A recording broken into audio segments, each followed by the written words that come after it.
Good evening. Happy Tuesday to you, and welcome to The Right Side. My name is Deb Drick. I am the chair of the Livingston County Republican Party that hosts this podcast. And tonight's we have a hot topic today. We have solar farms and all things solar farms. What are solar farms and how do they exist and what do they do and why are they horrible? So tonight, my co-host, I would like to welcome Relco.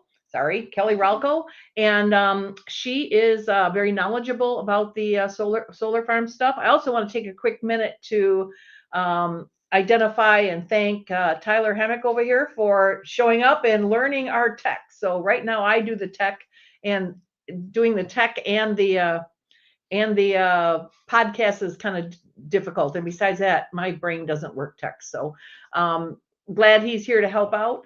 So let's start here. Kelly, tell me about your background. How did you get interested in solar? How did you become so knowledgeable? So several years ago, I was on the Planning Commission in Conway Township. I was the vice chair of the Planning Commission there. I was only on it for about a year, and quickly educated myself on this land use that was coming into our township that was going to be highly impactful. I found my passion was to protect my community. Oh, good. Yeah. So you've spent, and this is how long that you've been kind of learning about solar, et cetera? It's been 3 to 4 years. Oh, good. 3 to 4 years. Yeah. Okay. All right. And you're seeing much more activity now because of the recent law changes? Yeah. Yep. So the state took away the rights of the local communities to fully regulate the industrial size solar plants, the really large ones. And yeah, so and the developers are now getting ready to apply in a lot of the townships throughout the state. And that would be the state did this during the last 2 years when it was completely controlled by, yes. Yeah, when they had the trifecta. The trifecta, yes. Yeah. So thankfully we have the Republican House now, so at least that's going to get stopped from progressing anymore, but we're kind of stuck with what we have. So, all right, well, our guest tonight is also very knowledgeable. We are going to bring in a second, we're going to bring in Mark Fosdick, who is the supervisor of Cohoctah Township. He's very knowledgeable in this subject, and he's going to talk. Actually, he and Kelly are going to talk, and I'm going to sit like this, look back and forth like a tennis game. But that's okay. That's what we're here. We're here to bring you people that know what they're talking about. So I would like to announce that we have a major sponsor for our podcast, and so in lieu of a commercial, it's Jason Huntley of Premier Financial Planning in Brighton, and Jason's a good Republican, a longtime conservative. So I'm really happy that he's I consider it a big compliment that he's taken an interest in the podcast. And in lieu of an ad, he's asked me to read some scripture. So if you'll bear with me here for a second, this is coming from theexaltedchrist.com. You can go there for free resources. And here's the scripture. John Adams. Oh, it's not scripture. It's a script. John Adams famously said, "Our Constitution was made only for a moral and religious people. As conservatives, we must focus not only on preserving the Constitution, but also on reclaiming the religious faith that gave rise to it." Adams warned that the Constitution is wholly inadequate to the government of any other. Without moral and religious people, defending the Constitution is pointless. In a world filled with lies and uncertainty, we need truth, stability, and goodness found in Jesus Christ and the Bible. And again, you can visit theexaltedchrist.com for free resources, book recommendations, sermons, and more. Okay, we're going to go to commercial, and then, as soon as I find it, and then we'll be back. I am Jay Drick, Chairman of the Board, Livingston County Commissioners. We are a constitutional and 2A county. We have the lowest tax millage rate and the lowest unemployment in the state. Livingston is rated one of the healthiest and safest counties in Michigan. Livingston has a balanced budget and an elite AAA bond rating, the highest possible. These 9 commissioners strive for smaller government. Our Republican values save taxpayers over $4 million in 2024 alone. We believe Elon copied us. Bunny's Fabulous Seasoning is a fantastic new blend of herbs and vegetables made in Livingston County. Add a tablespoon to homemade breads, soups, stews, meat, poultry, vegetables, casseroles, sauces, and more. To order, email Bunny's Fabulous Seasoning at gmail.com or message the Bunny's Fabulous Seasoning Facebook page. It's time to divorce you or marry me chicken and take advantage of free delivery in and around Livingston County. Bunny's Fabulous Seasoning, the only seasoning you need. Hey,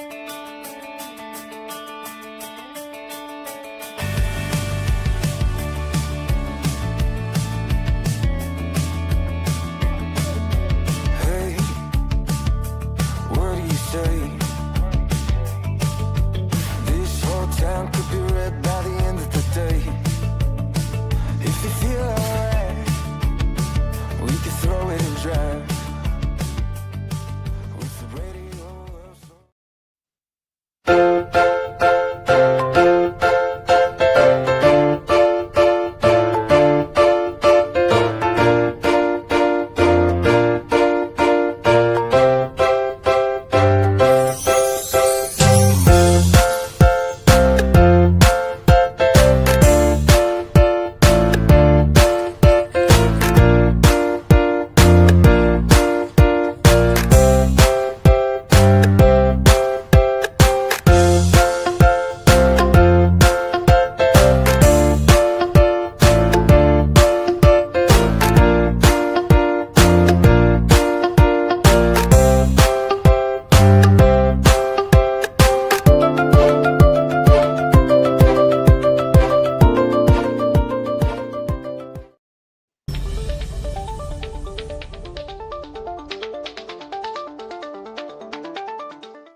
And we're back. And right now we have Mark Fosdick, who has just schooled me that they're not called solar farms. So I'll let him tell you about that. But for the rest of us lay people, that's what we call them, a solar farm. So these two experts here can give you the technical districts or technical terminology. So let's start right in. Mark, welcome. Thanks for coming. And tell us what's going on in your neck of the woods. You have a lot of activity in this. Thank you, Deb, and thank you, Kelly, for inviting me here tonight. What's going on in Cohoctah is we've started a 4-year truck going with solar. It first started with a meeting with Ranger Power, and Ranger Power gave us one expectation. We found out, our clerk found out after talking with the clerk in Conway, their expectation was different. And that sent red waves just going off that we had to watch out what's going on. So we started revising our solar ordinance, and it took a long process. But then we hired Mike Homier with Foster Swift, and he put on a moratorium for us. And then we actually came up with an ordinance that we think was pretty good. If you've had a chance to tour the Assembly Solar Complex up in Lennon, you can see all the stuff that we didn't want to have in our ordinance. And so we improved what was being done up in Lennon so that we had bigger setbacks, better screening, lower noise levels. So it just came out to be really nice with a nice green belt. So we came up with an overlay. Can you explain what an overlay is to people that might not understand? So an overlay is, we're a zone Thank you. community in Cohoctah. So you don't absolutely have a right to do whatever you want with your property. You have to live within that zoning requirements. And so we've zoned our community, but then an overlay is just simply you designate a certain area within your township that can meet that, like in our case, a special use for solar. So we designated an area, we adopted the ordinance. On the advice of council, we then adopted a CREO to comply with Public Act 237 or 233. Okay. So like, how did we get to this point where this is a big issue? That's a good question. I think we've got to this point I think it's the sheer size of the developments. I mean, you're not talking, 40 acres or whatever, what you would see with a regular manufacturing plant. You're talking square miles. And the plan that Ranger is proposing now is nearly 3 square miles between 2 townships. And DTE is actually going to be coming south of theirs, similar. So we're looking at probably 6 square miles of just solar panels within the township. And that's a massive change It's going to destroy the rural atmosphere, the rural character of our community. It's going to upset all the wildlife. It's going to be just totally unreasonable to have such a large development like that. It's going to devastate our areas for sure. So, how do your residents feel about this? Are they upset about this? Are some of them okay, or what are you finding? Well, it started off, we were going through our ordinance and there wasn't a lot of public input. But then the residents all of a sudden woke up and they came out and they were knocking on the door. They were just saying, we need to do something more than what you guys are proposing now. Even though we had given notices required by the law as to what we were doing, our board realized that we could have done a better job. So we've created what we call an email blast list. So stuff that's going on within our township, you'll get an email. So at least you're aware of it. So, and then we also created a Facebook page. So we've got Facebook on there to let people know just what's going on. Okay. You have questions? You got notes all over the place. So I'll let the experts talk for a minute. Yeah. Well, I know that there's a lot of people in the communities that are not happy right now. And Mark, I was wondering, when you talk to people within the community, what do you feel that their biggest concern is? What, the impacts? Well, one of the biggest impacts is going to be the loss of property value. Mm-hmm. And when you look at, there's a lot of studies going both ways on this issue. But when you look at it, people that are within a half mile of the development, their values are going to go down. If you're within a mile of it, your property value is going to go down. And the developers keep talking about all this money we're going to make, but we're actually going to probably see a reduction in our property values as a township as a whole with that. So there's going to be lost revenue with that. Yeah. You're also going to have an issue with, and no one has really defined this, but I mean, from the standpoint that the panels are going to leach chemicals into the ground and into the water. So no one has really clearly answered that. The developers keep saying, no, that's not going to happen, but they can't say conclusively it won't. Well, we've seen in other areas where, we're not the first area where this is going to come in. Other areas of the country, it's happened where there have been fires in solar fields.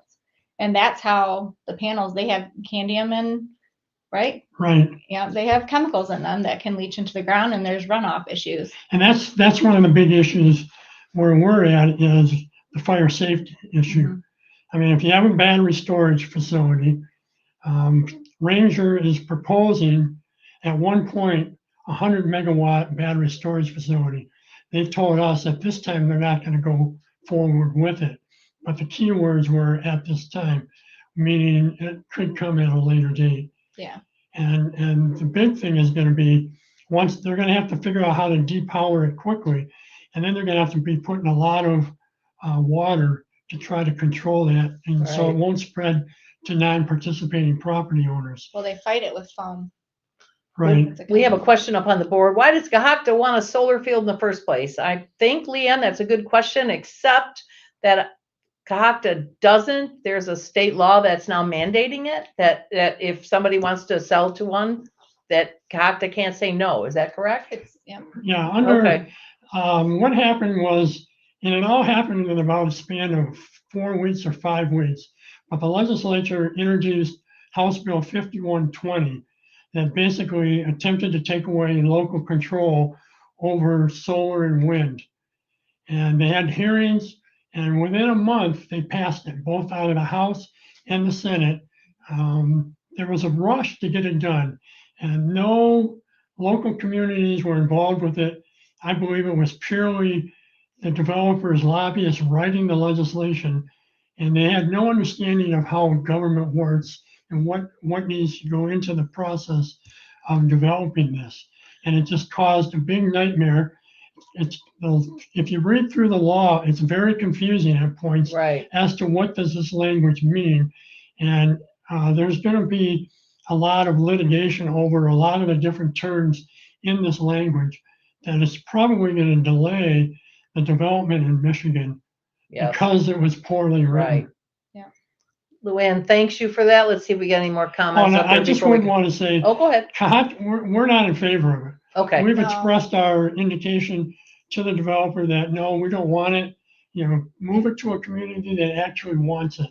Well, one of the things that Michael Homier said from Foster Swift, the attorney that a lot of the townships in the county and throughout the state hired, it's a legal land use. You can't ban it. Right. Right. So, yeah. Right.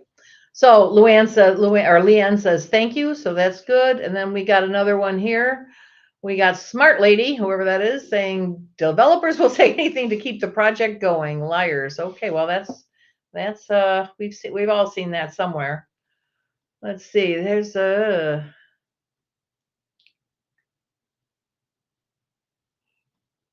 what does it say here?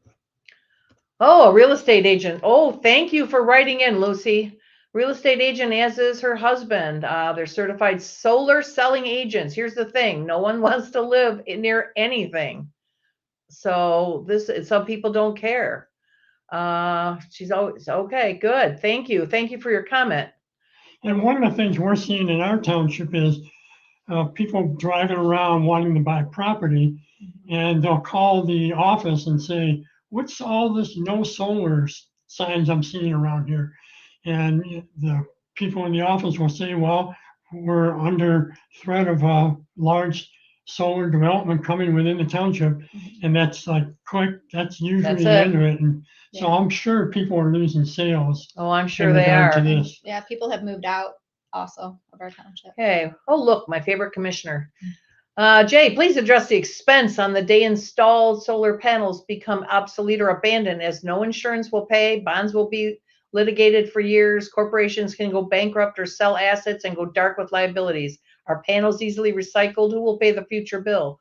Well, can anybody tell that's an attorney? Under the license, our ordinance, we adopted a decommissioning requirement. 100% had to be paid in cash upfront, so that when they left, if they didn't decommission the property, remove everything and return the soil to its original condition, then we could step in and do that. And if they didn't, they would just get their money back. Well, the problem is, I think what Jay's saying is that, and I know he testified to this at a Marion Township solar, whatever, not a solar farm, a solar development. When they were working. Yes, when they worked, he testified really from the perspective of an attorney, and he said, look, when they decide at the end they don't want to do it anymore, and you've got all this equipment out there, and they just bankrupt themselves and they're done. How? Then the expense of removing it and everything else is yours. So what he's asking you is, how do you protect yourself? Public Act 233 and its decommissioning plan, and this was written by the industry, because once it goes operational, they have to put down 25% of the cost to decommission it.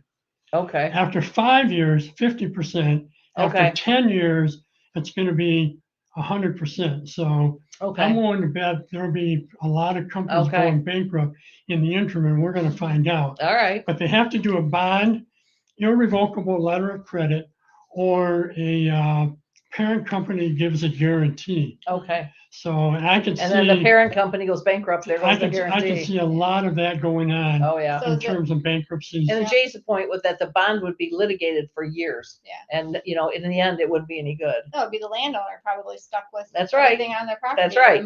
That's right. Or if the Public Service Commission cites it, it could be the state might be on the hook for it. Well, his other questions are they easily recycled, these panels?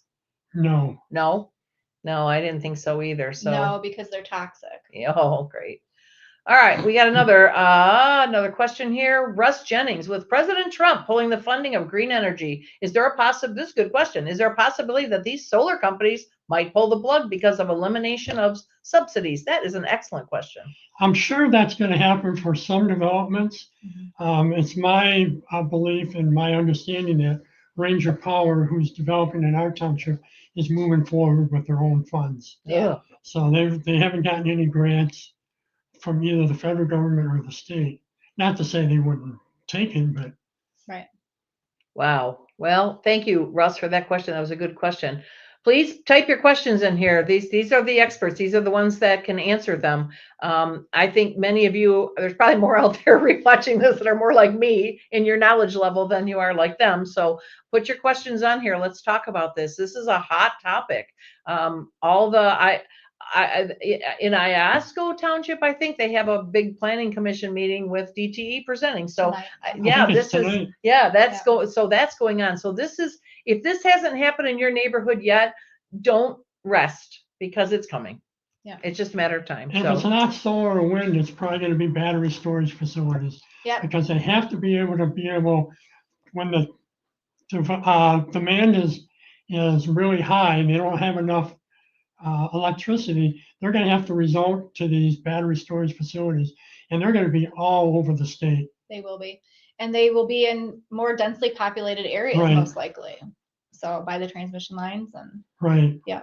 Oh man. Because it's intermittent, so it's not constant. Wind and solar. Okay. The sun doesn't always shine, and the wind's not always blowing, so that stores the power. Holds it onto it and makes it more efficient. And they're going to have to plug that into the grid, and right. the longer distances it goes, they're going to lose some of that electricity. Yeah. In terms of that, and then the other thing is the fire hazard. Yep.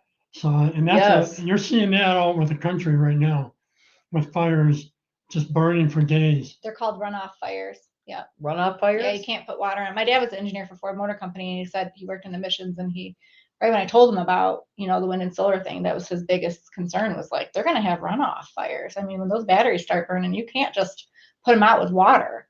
It's chemicals, and the fire people need to know what they're doing, the firefighters. And I'm sure it's going to cost the developers more money to come up with a system that provides 24/7 monitoring. Yeah. So that if one cell gets too hot, they can disconnect it till they can figure out what's going on. Yeah. But that's going to cost them a lot of money to be able to do something like that.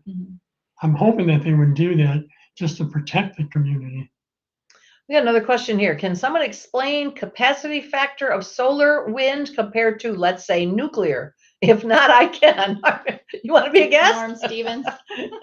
So go ahead. Norm, you're probably an expert on this one. Yeah, he probably is. Okay. But I guess I would say that the smaller nuclear plants are probably the way to go. You could probably do it on 20 or 40 acres. Yeah. And provide a lot more electricity for a lot more people. Yeah, it's a smaller footprint, of the project, a way smaller footprint. The thing about the solar is that that's why they're not really called solar farms or solar parks. They're industrial solar complexes, and they take up a lot of land mass. I mean, a typical housing development maybe is like 100 acres. This is, like Mark said, 3 square miles. Yeah. So it's a lot more. That's just huge. Yeah. Well, and it's interesting that you brought that up, Norm. I'm glad you did that, because I was going to ask that question, not from my own knowledge, but I worked in the legislature for many years, and I used to work for a legislator not too long ago that was on the energy committee, and I remember him talking about the disaster that would be considered the solar complex, and also the battery storage plants, and he was in big favor of nuclear energy. So, I'm glad you brought that up. I was going to ask about that. So thank you. So here we got another one here. Related to residential solar, I lived in Arizona in the 70s where residential solar was huge. When the subsidy was taken away, the companies went bankrupt and people lost lots of monies. Yep. That's what we're worried about. I think so. So regarding money, I mean, you mentioned something earlier, Kelly, to me about, before we got on, something about a lawsuit. Can you tell or talk about that, or ask? Yeah, there's the process started after Public Act 233 was enacted. The Public Service Commission issued an order with a work group just to look at how do we implement the provisions of this law. And so they went through and they had public meetings, testimony, a lot of comments were made, and we were led to believe in one sense that the definition of what is a CREO is a big thing, and that's a compatible renewable energy ordinance. Okay. And it was our understanding that if you had a CREO, as long as you complied with section 226 subparagraph 8 of Public Act 233, that you would still be able to regulate other areas like like better screening, because the act didn't even require screening of a development. And a lot of the comments from the developers were, well, you guys need to come up with a definition of what is a CREO, and a CREO should only be what's in 226.8, nothing else. And 226.8 addresses 50-foot setbacks from the road, 50-foot setbacks from non-participating property lines. The panels have to be at least 300 feet away from a house or occupied building. The decibel level, like in our ordinance, we had 45 decibels at the property line. This is 55 decibels at the outer wall of the house. There's other requirements for wind, other requirements for the battery storage facilities. So we were going through that whole process, and then lo and behold, they issue an order October 10th that really changed the whole definition of a CREO. And when you look at it from a township's perspective, the law required the developer to put in $150,000, $75,000 max for each township to collect, to be able to fight them when it went to the Public Service Commission. And by doing a CREO, you lost that right for that $75,000 to challenge them at the state level.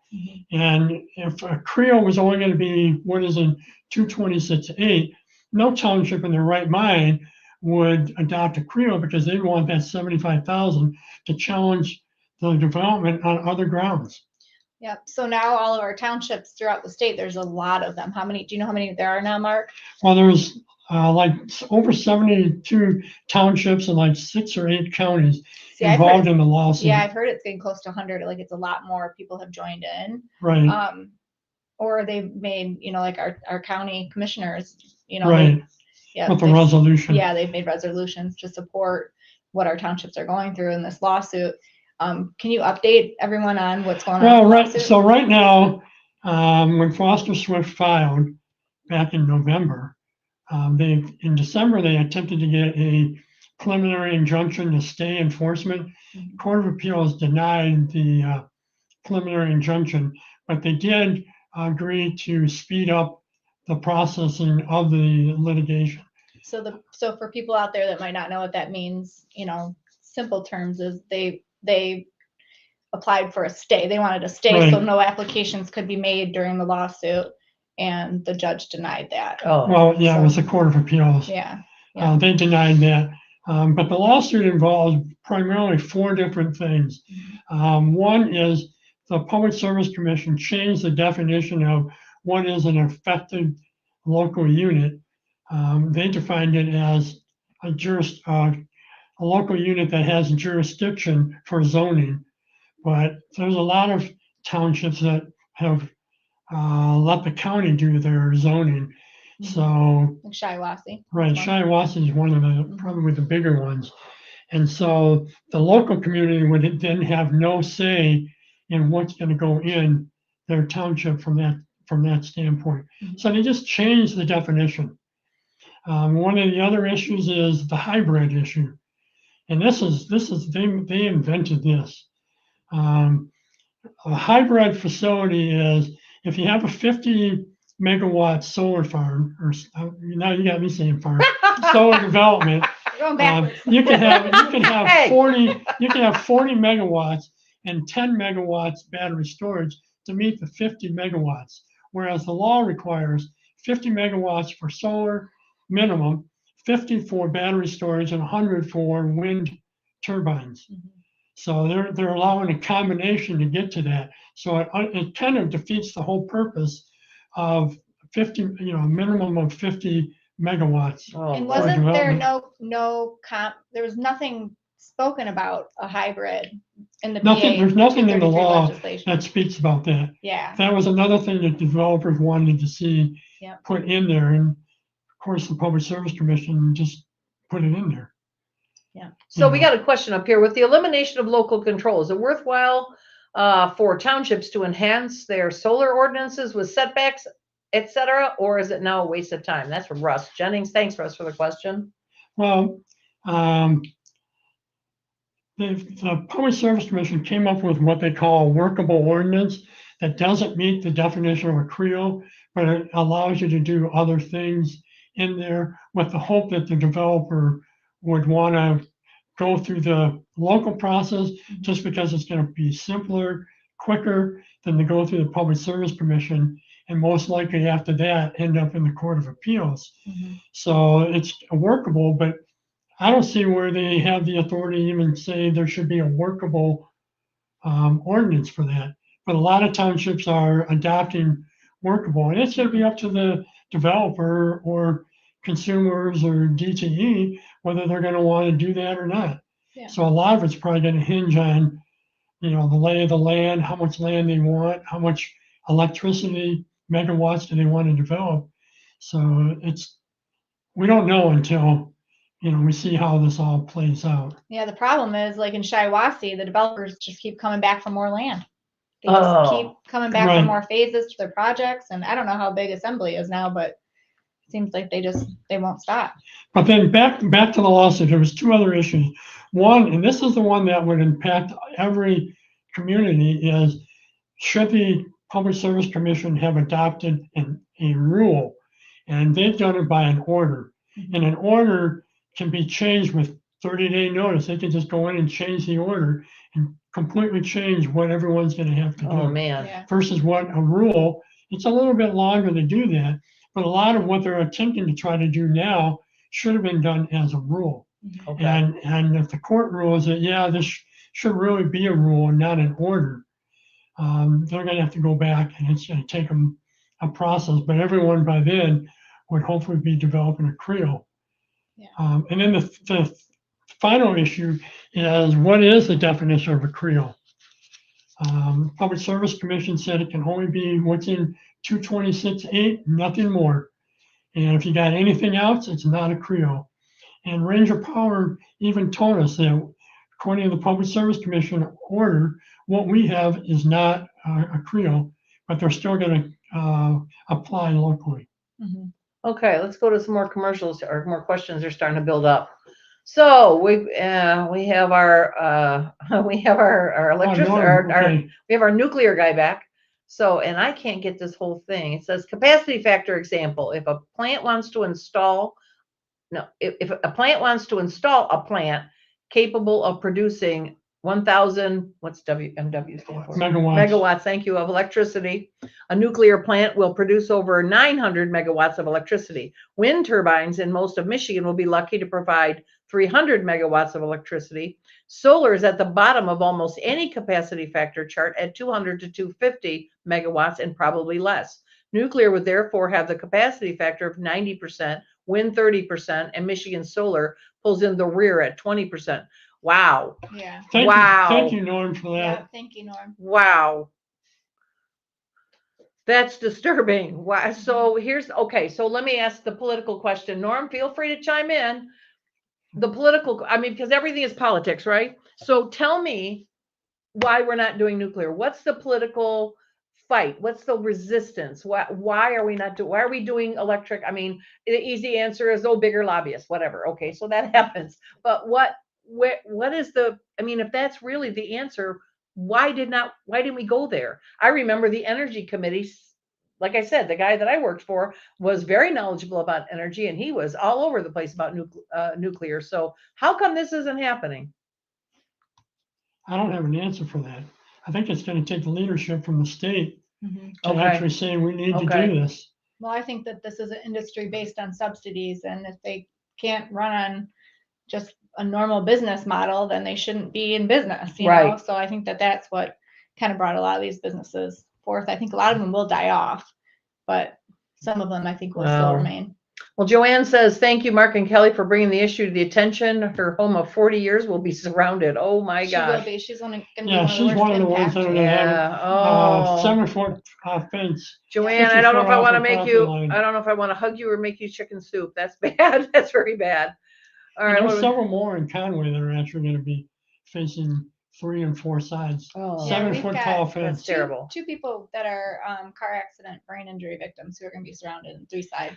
What we should do, I mean, I think that maybe one way to fight it is to say, if you're going to surround so much of this, you must buy them out at fair market price, Right. you know.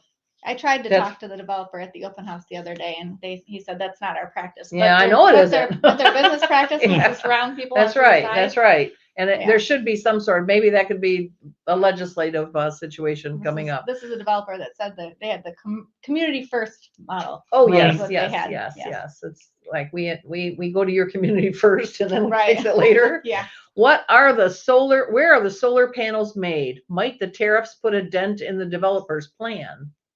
My understanding, most of them are made in China. Yes. Yeah. Okay. And I do believe that the tariffs Yeah. will make a difference. Right. It'll be more expensive to do the development of it. Mhm. Okay, there's Joanne agreeing that normally she'd have 100 deer and turkeys in the field. That's going to be devastated. Well, that's Norm says I told him what he said was disturbing. He said he's a disturbing person. No, No, don't he's worry a good about that. guy. But the one thing that goes untalked about is the displacement of all the wildlife. So Mhm. any farms that are not participating, they're going to suffer devastating crop damage. Mhm. I'll bet. And then when you take all those crops out of production, the small farmer that's going to rely on hay and corn and all that, they're not going to be able to afford it. You're not going to be able to truck in hay to feed your animals during the wintertime because the Oh. cost is going to be prohibitive. So you're going to see a lot of those small farms Die off. disappear. Yeah. And a lot of the farmers, they lease land from each other, and the small farmers. Like I know the farm fields by me, they're owned by a corporate farmer out of Indiana, but it's the small farmers in the community that farm that land. So they're going to lose the land that they're farming, their leases. Wow. And farmers are actually looking for more land that they can farm from that standpoint. Yeah. So this is going to take it out of the market for 30 years. And in 30 years, the family, the grandkids are probably not going to want to come back and farm it. Right. And if there's any farms left, they might, but they're going to have to do a lot of soil testing. Oh, Yeah. wow. And the other thing was, if you read a lot of the comments, Consumers Energy and one other developer said that they should not have to do soil testing because in 25, 30 years, the soil is going to change. Mhm. Wow. Okay, we got Rob here saying to compete with one nuclear power plant, nearly 800 of today's average size land-based wind turbines, or put another way, roughly 8.5 million solar panels. Wow. Right. You know, wow, this is just a no-brainer. Why are we doing this? Why are we doing this? Well, Leanne has an idea. Woke people making bad decisions. And then we've got Norm, fear of nuclear. I agree. When I first heard that, my hair kind of stood up. But again, I don't know. Well, my understanding is the smaller nuclear plants are actually a lot more safe Well, because they're able to divide. It's funny. That's what he says. It's Yeah. just a fear of nuclear. Fukushima, Chernobyl, and 3 Mile Island. But even considering those accidents, nuclear is the safest form of electricity production. Nuclear storage is also safe. No deaths from nuclear storage that he's aware of. He posts this info along with half a dozen explanations from various sources, and it's understandable. Norm, if you post this someplace like on a newsletter or something, put up there where you get it, whether it's a website or your newsletter or whatever it is you do, your Facebook on this, wherever you say these things on a normal basis, and then we'll put that on the screen. I can say that if you Yeah. go to Our Home, Our Voice, Yep, our home. Norm is Okay. a good provider of Okay. information All there. right. Yep. So if you're looking for more information, go to Our Home, Our Voice. Okay. So are there any studies showing negative human health effects due to these complexes? I'm not aware of any at this point because I think it's so new. We don't know what the long-term impact's Okay. going to be. Okay. Well, for wind, there's studies out because that's been around a little bit longer. But for solar, I haven't. No. Yes. So, and then here's Russ, very informative. We're happy you landed too, Russ. Mark this on your favorites and come back every Tuesday. We have great topics here, and this is really a growing podcast. So we're real happy to have you. Thanks for the great questions. Okay, our home, our voice. Okay, is that a website or a Facebook page? That is a Facebook. Facebook page. Okay. So anybody that wants to keep up on this, I suppose if you like or follow them, you'll get that sort of thing. So Yep. Kelly, you got a lot of notes here. Is there anything on there that you wanted to talk about that didn't come up already? Well, Livingston County has several Facebook pages that people can join if they want to. We've got Marion and Iosco Township residents utility scale solar information page. Conway and Cohoctah Township residents utility scale solar information page. Tyrone Township Watch utility scale solar Q&A, and Handy Township utility scale solar information. Okay, good. Yeah. So here's the big question, two big questions. Number one, how do we get out of this mess? Well, I think the first thing is the legislature's got to revoke Public Act 233 and Public Act 234. And legislation has been introduced in the House. House Bill 4027 and 4028 would actually do that. And your next guest is also a co-sponsor of this legislation. All right, but good. I think what it's going to take is a lot more work by the legislature and the governor. The governor's got to get personally involved in this, and she's going to have to take the lead, and they're going to need to create some sort of a work group and bring in everybody that's going to be impacted by this, not just the developers and their lobbyists, because that's how we got into this mess that we're in now. Yeah. And what it would take would be more input. I think they should really look at a density ratio of, say, no more than 2% in any one township. But with a caveat, any townships that want to allow more development, let them do it. If they want to pay them, those townships more money, which the state is doing now, they're offering grants of up to $5,000 per megawatt if you allow this expanded development. Oh, there's my communities goodness. that want it. Let them, go to those communities and let them develop there. The communities that don't, then honor their commitment to keep their communities rural, keep their communities the way they want it. Because any development you have, manufacturing or whatever, you're going to have green belts all around it. You're going to have screening. Nothing's going to get built without that. And they just did away with all of that. So I think they need to look at that. They need to look at the sound studies, lower decibels, and property lines, and it can be done. Yeah. It's just going to cost the developer more money to do these things. Right. Overall. Yeah. And actually, to speak of the impacts, there were a couple of DOJ lawsuits, weren't there, Mark, that they came against the developers. There's two, one from 2022 and one from 2024 that actually talked about runoff and impacts where there was flooding caused by the farms. Well, that's one of the things you're going to see when they go in and put these panels in. They're going to be disrupting a lot of farm tiles, and it's going to cause a lot of problems. And the law says they only have to, minimize an attempt to mitigate that and repair. Yeah. But that's after the fact. Well, a lot of those old farm fields have clay tiles too, so those are like sinkholes. Once they start breaking that up, it just and it's going to cause flooding for a lot of nearby, especially being so close to the road. I mean, the drainage systems may not be able to handle all that water runoff. Yeah. This sounds like such a bad idea, and so many. And we had Norm here talk about such a better way, and we have people chiming in and why it's a better way, and you're agreeing it's a better way, and yet here we got all these potential disasters. Yeah. I just want to know. Hold on, we'll go to that one again. Here, I got smart lady. We're going to give smart lady the the statement of the day. There you go. Make America rural again. Mara. Well, the other thing I would like to see them do is anyone within, say, a half mile of the development should get a monthly credit of 75% off their electric bill. Oh, yeah, why not? If you're within a mile, they should get 50%. Yeah. I don't see that happening, but the cost is actually low. Yes. And if they put it in the right area, it's going to be only a few people that are going to be that badly impacted. Right. But when you do the expansive thing, There's Right. more people are going to be impacted by it. Mhm. But I think that's, worth a discussion. Well, one of the things I want to know is why are they putting it on farmland? That Right. should be a last resort, is the Agreed. farmland. Well, and prime farmland, that issue hasn't even been litigated Mhm. as to what is prime farmland. Mhm. So I imagine the first one that gets on there with prime farmland, they're going to appeal that decision, Yeah, I'll and tell we're you. going to define what it is. Yeah, when I was on the planning commission, I was absolutely shocked because all I had seen to that point was the little solar park, on the side of the expressway, and that's what I thought personally solar was going to be. And then I was like, this is not that. This is Massive. massive. Yeah.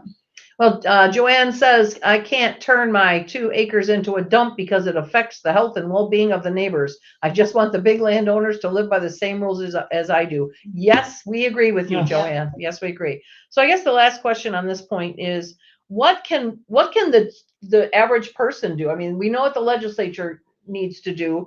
What the governor needs to get off her. I think somebody right here, Cycling Goat Farm, says the governor needs to let go of her ridiculous green energy expectations and stay rural. Yep. So I get that. I get that. So, but without that, what can the average person do to, obviously if we're showing up at board meetings in support of it, that's good, because if the developer's there, he's going to see there's a lot of people that don't want it. Mhm. But if the developer's not there, then it's just, singing to the choir. So we have So I think in answer to your question, Deb, is the citizens need to be more engaged on what is happening within their community. And they have a responsibility also to inform themselves. We're trying to make it easier to give them the information, but they need to start contacting their state representatives, the senator, the Right, the governor's governor. office. Mhm. They gotta write letters. Yeah. Make phone calls are probably the best thing you can do. If you send an email, that's one thing, but when you make phone calls and they start to gauge what's going on, Yep. and then you need to educate yourself on what's going to happen in 3 years if we're relying upon renewable energy, and we're going to start seeing brownouts. We're going to start seeing people losing their power Yep. Look what because they happened in can't produce Texas. it. Yeah. That's what happened in Texas. People died. Smart lady says, hey, put them on the Well, farmland it owned also by China. It also happened up in Canada, where they were relying on their local company, and they couldn't rely on it. So they actually started to develop their own electric company to provide the electricity for their residents, because the renewables, they were having problems like going crazy supplying the electricity demands that they needed. Well, I cannot tell. I mean, our you can tell by our comments, and I'm sure we're still going to keep getting more.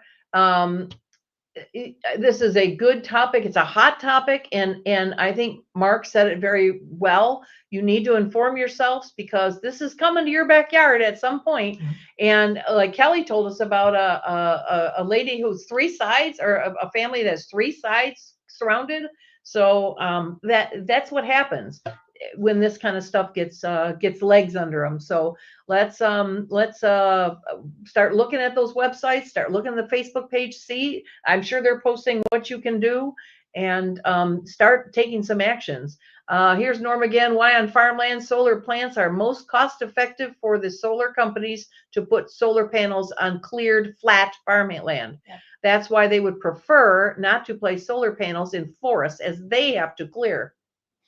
Thanks, Norm, for that. That gives us, I like Smart Lady's answer here about putting them in China and land owned by China. Well, they go to China too, but the land owned by China. So everybody everybody follow this. It's important. It's going to come to your backyard at some point, and it's better to know about what to do in advance, or start working, even start helping out your neighboring communities, because if it's in the neighboring community, it's coming to yours. I promise. That's just how these things roll. It's like a wildfire, right? They get legs, they roll, they start burning, and they don't stop at the boundaries. They just keep going for as much as they can. I also want to point out, considering that this is the Republican Party's podcast, that I want to point out it is not the Republicans that are doing this, and the Republicans are trying to fight it. So keep that in mind. It's more of a bipartisan issue, because the Democrats are just as equally upset.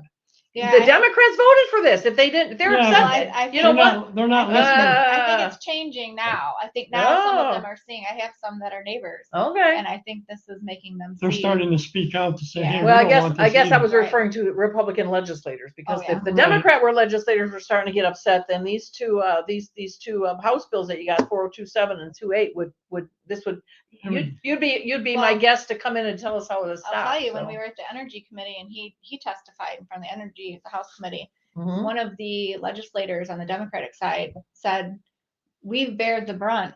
Now it's your turn for Yeah, the rural areas." yeah, that was the sponsor of the bill, I think. Yes. Yes, said that. yes. So that So, was that heartbreaking. happens. Mhm. All right. Well, I cannot thank the two of you enough for coming here and educating us. This has been a very informative and very informative discussion. You've given everybody resources. You've given everybody explanation of what's going on. So again, thank you for coming. Thank you for coming. Well, thank And you for inviting me. we'll continue to monitor this, and when more stuff comes up, we'll have you back. How's that? Be more than Okay. happy to. All right.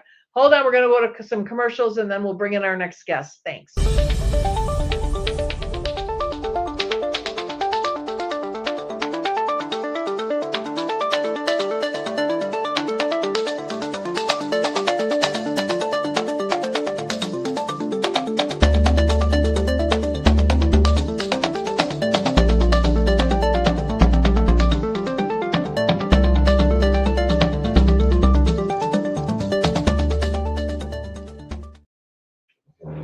I am Jay Drick, Chairman of the Board, Livingston County Commissioners. We are a constitutional and 2A county. We have the lowest tax millage rate and the lowest unemployment in the state. Livingston is rated one of the healthiest and safest counties in Michigan. Livingston has a balanced budget and an elite AAA bond rating, the highest possible. These 9 commissioners strive for smaller government. Our Republican values saved taxpayers over $4 million in 2024 alone. We believe Elon copied us. Bunny's Fabulous Seasoning is a fantastic new blend of herbs and vegetables made in Livingston County. Add a tablespoon to homemade breads, soups, stews, meat, poultry, vegetables, casseroles, sauces, and more. To order, email Bunny's Fabulous Seasoning at gmail.com or message the Bunny's Fabulous Seasoning Facebook page. It's time to divorce your Marry Me Chicken and take advantage of free delivery in and around Livingston County. Bunny's Fabulous Seasoning, the only seasoning you need.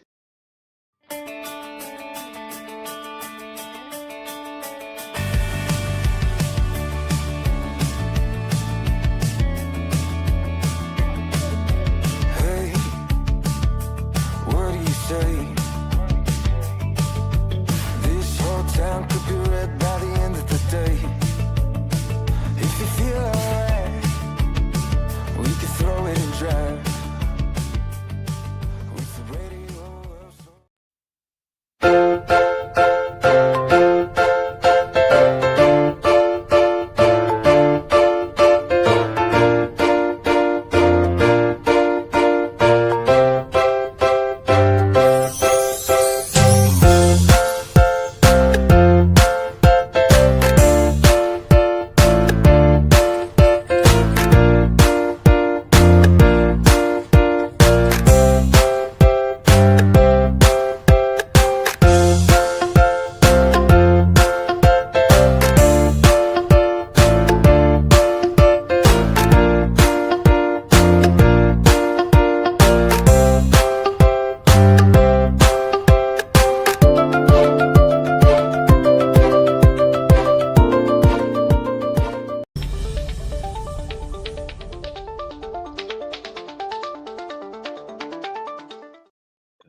And we're back. And right now we have as our guest our brand new state representative for the 50th district, Mr. Jason Woolford.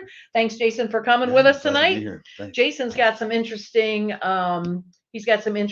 legislation going on. You'll recall, you faithful readers, or faithful watchers, that we had our first podcast. We had Senator Lana Tice on, and she talked about the Michigan High School Sports Association refusing to adhere to President Trump's executive order that boys and girls cannot compete in the same sports, or boys can't join into girls anyway. And if you'll recall, she was here talking about how the High School Sports Association in Michigan had said, too bad, we're going to do that anyway. So we got Representative Woolford saw this and said, well, we're gonna see about that. So go ahead and tell us what you're going to do about that. Yeah, absolutely. So, one of the things that we talked about when we were campaigning was that we have a government that's out of control. We have an economic crisis, and our women and children are under attack. And we continue to see this, right? We saw President Trump issuing an executive order simply stating that males, men, boys can't play in girls' sports. And I loved that we had already been working on that, obviously, because we had been campaigning. So within a day of President Trump's executive order, and also MHSAA saying that they were going to defy the executive order, we dropped our bill 4066, which is simply keeping biological males out of girls' sports K through 12. Good. So let me just clarify, because I know there was a whole lot of hoopla about, well, what about the girls that want to play with the boys? Is that still going to be allowed? Yeah, absolutely. Okay. So this bill doesn't change anything as it relates to co-ed sports. It doesn't even change if a biological girl, wants to go up and play wrestle or play football, right? Okay. If there's not a women's sports for that, it just stops males from being able to compete against our girls, right? And so where is that bill in the process right now? Has it been out of committee yet, or is it still in committee? So it's in committee. We're hoping that it'll be out within the next week or two. Good. And and then of course when it gets to the floor, we think we'll even have some bipartisan support. Good. We look at that was. It didn't matter to me if it polled at 1% or 83%, but for the sake of a bipartisan support, we have a governor who is, wanting to be president, and she's having to show herself as a bit of a moderate. And you saw that a little bit in her speech. And so we're going to hold her to task on that, stating that you have the opportunity to show yourself as such in supporting and protecting our girls. Oh, that's needed. And, we're catching a lot of, Republicans are catching a lot of grief about people yelling about, well, there's only 10 in the state. Why are you putting your why are your priorities the 10 in the state? And my question right back to the individual that challenged me was, if it was your daughter, tell me if it was your daughter that you put in all the time and the practice and the money and everything else that goes into it, and now a boy comes along and beats them or hurts them worse. I mean, a boy wrestling a girl in a girls' tournament, that could be hurt. Look what happened in the Olympics in the boxing. Right. One punch, boo, that lady was done. Right. And so, there's just something. I mean, there's equality in mental. Mentally there's equality. Some of us might say we're a little better. I don't know. But there's equality mentally. There's equality in ability, to perform tasks. But when it comes to muscle build, there's just nothing you can do. A boy can pretend he's a girl, and if he wants to, that's his business as far as I'm concerned. But he cannot rewind the muscle structure that he has that would make him stronger than any girl he competed on. So anyway. And I mean, at the end of the day, our female athletes should not be subjected to biological males destroying their competitive integrity of the sports they play. And at the end of the day, if you have someone that's playing in the sport, then they're very well going to be using the locker room as well. And so this bill will stop another issue across the line. We've heard from Riley Gaines, who we believe will be coming in support of this, where she was in a locker room, and the person that was a biological male was they swimmers have to change their you might want to educate who Riley Gaines is for somebody who might not know. So Riley Gaines is a swimmer who was competing, and then they let a male come in and swim against her, and even though they tied, most people don't know this, he didn't even beat her. What a sad state he is, but he didn't even beat her. He tied her, and because they were weak, they gave him the. Who is they? Was it the Olympics? The Olympics. It was in the Olympics. So we're not talking a high school here. We're talking the Olympics. Right. This is bad stuff. Right. It sort of spread to bad places. By the way, we have Rob Rodriguez, Rob and Anna Marie. Thank Representative Woolford for standing up for the rights of women, Michigan women. We appreciate you. So yeah, this is a sticky, and you're right. It isn't just the sport. The sport in and of itself is enough. Mhm. But then when you add in the locker room issues and Mhm. that is, and I continue to hear that the reason for this is so that the young man with the male parts Mhm. because he feels like a female, which is, like I said, I don't have, that's up to him. That's his choice. He feels like a female. He wants to dress like a female. He wants to be a girl, but he hasn't changed. He still Right. has the male reproductive organs. He feels uncomfortable in a locker room with a bunch of boys because he feels he's a girl. Right. But what nobody's talking about is how uncomfortable the girls are, Right. just so the boy can be more comfortable. And truly, if you are a guy who wants to be a woman and you haven't went through the whole surgical process, then that would mean that you like men.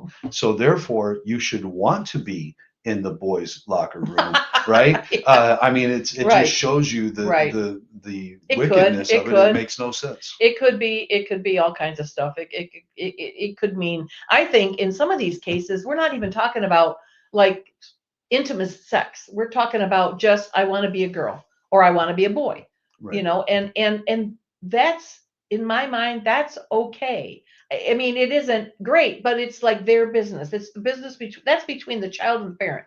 But when the outside comes in and says, all right, we're now going to subject others to your choices, and like you said, they haven't corrected anything, they haven't changed anything, it's the Right. parts are still there. Right. So And you're taking advantage of a situation, or taking advantage of our young girls.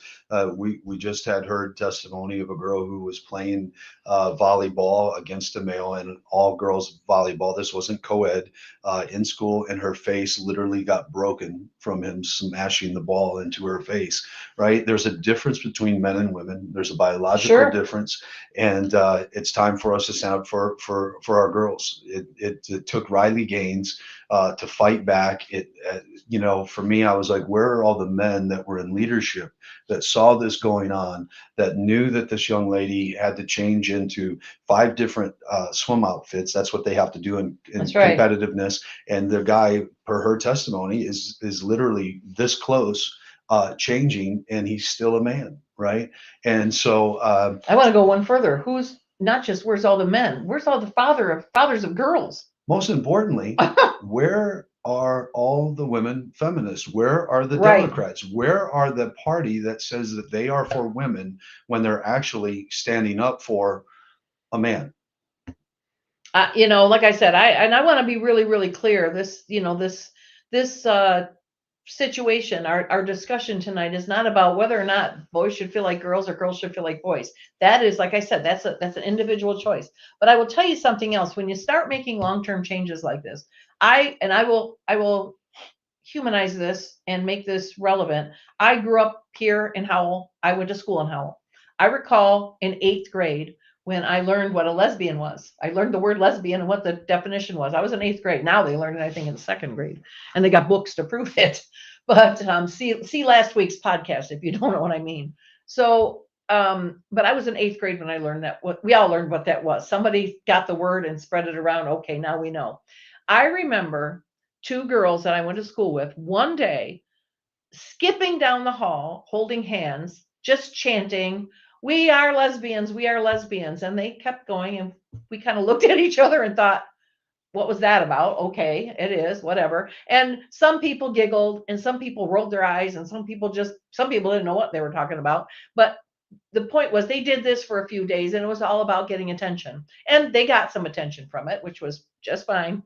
But nobody made a big issue out of it. And I know that come prom, they were both dating boys, and so they got caught up in the moment, got some attention, and then decided, well, this was a dumb idea. So, and they changed. I believe both of them got married and had children and had families, and that was the end of it. And I guess what I'm saying is that when you start making permanent changes to kids, like allowing them, to go into locker rooms and allowing that sort of mindset, it doesn't allow for them to be kids and change their mind. There you go. And do something different, Yeah, absolutely. And you brought up MHSAA, and you know, we're getting ready to do a press release in a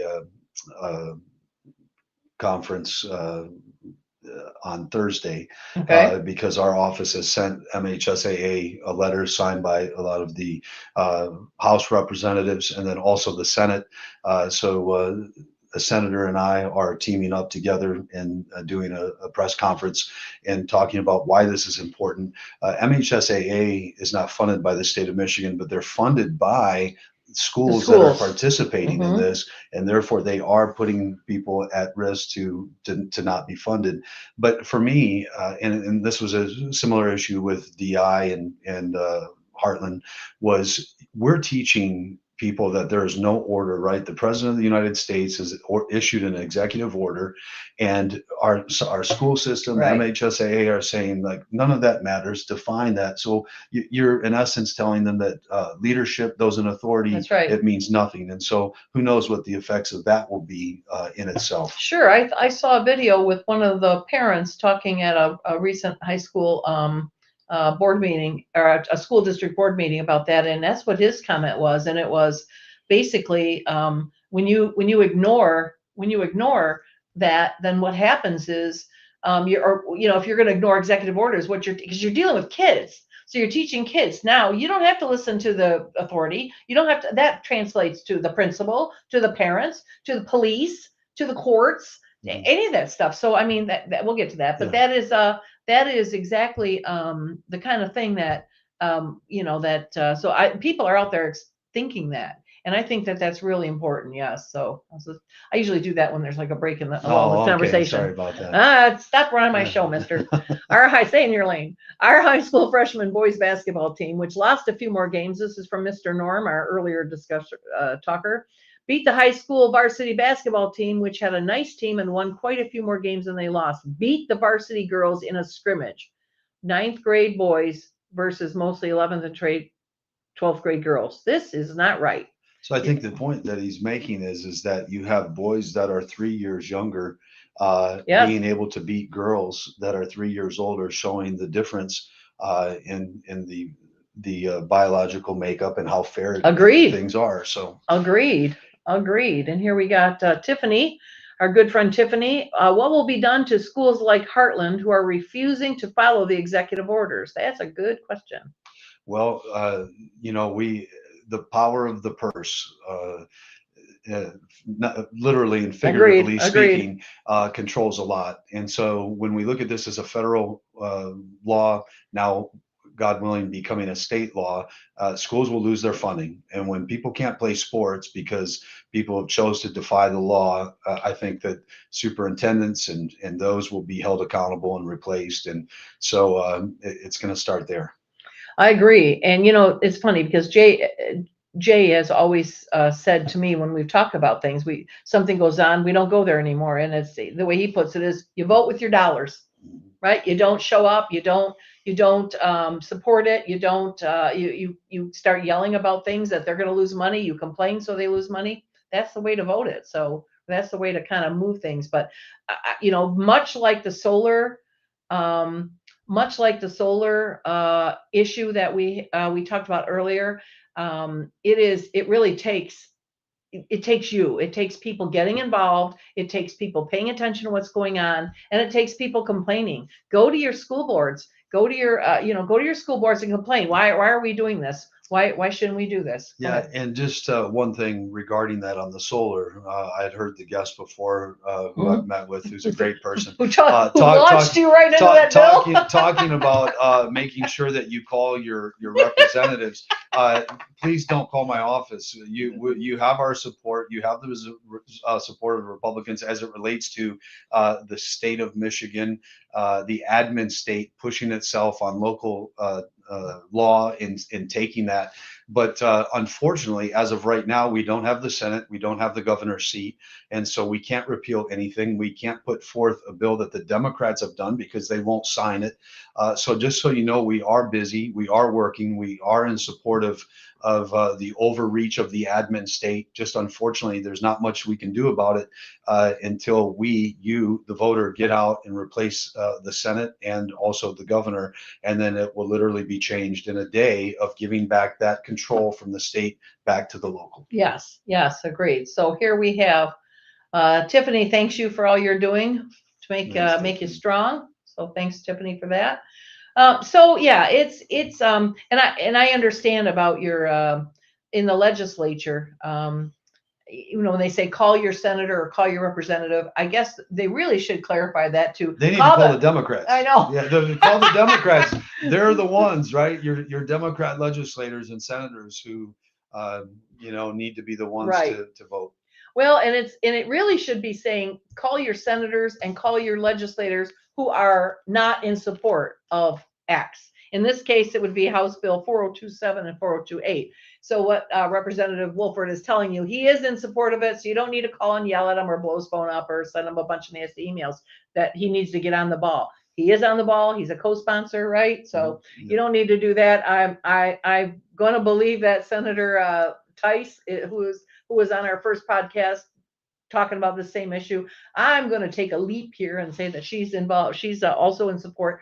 So it's really, I think Representative Woolford said it, call the Democrats because they're the ones fighting this. And I don't have a problem saying that. We are a Republican organization. I don't attack Democrats. I attack Democrats' actions as I see them. So in this particular case, it's their action I guess their inaction to help protect these girls. So get a hold of any Democrats legislator and voice your opinion on and this. We just on a different note, I just co-sponsored to repeal red flag law and safe storage that will be coming coming up soon. So good. We're excited that. So all of these things that we ran on, I've kept those promises, and we have a very big one that's coming on Thursday.